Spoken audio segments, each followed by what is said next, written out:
mga bata kailangan ng gabay laban sa sakit na dulot ng away. Sa lahat ng na pisikal na latay, sa puso at isipan huwag sanang masanay.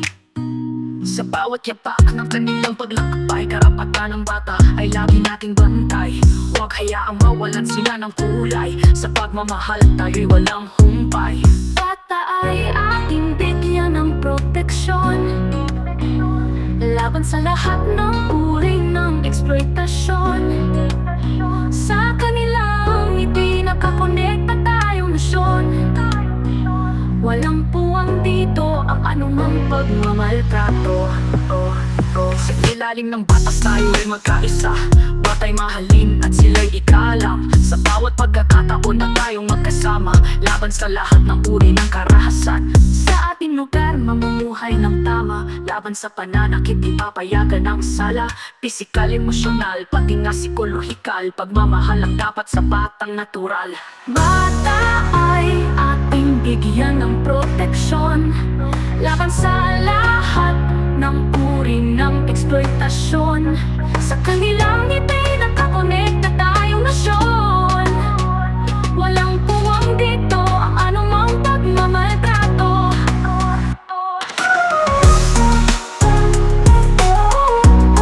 Pagmamaltrato,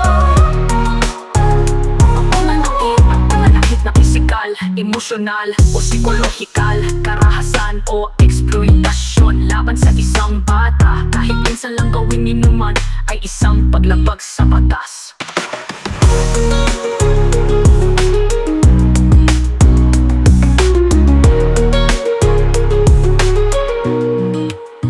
Ang anumang uri ng pananakit na pisikal, emosyonal o psikolohikal, karahasan o eksploitasyon laban sa isang bata, kahit minsan lang gawin inuman, ay isang paglabag sa batas.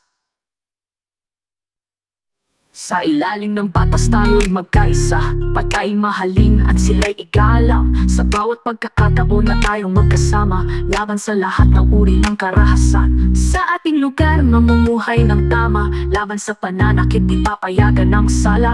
Pisikal, emosyonal, pati nga psikolohikal, pagmamahal ang dapat sa batang natural. Bata ay ating bigyan ng proteksyon laban sa lahat ng uri ng eksploitasyon. Sa kanilang ngiti nakakonekta tayong nasyon. Walang puwang dito ang anumang pagmamaltrato. Ang anumang uri ng pananakit na pisikal, emosyonal o psikolohikal, karahasan o eksploitasyon laban sa isang bata, kahit minsan lang gawin inuman, ay isang paglabag sa batas.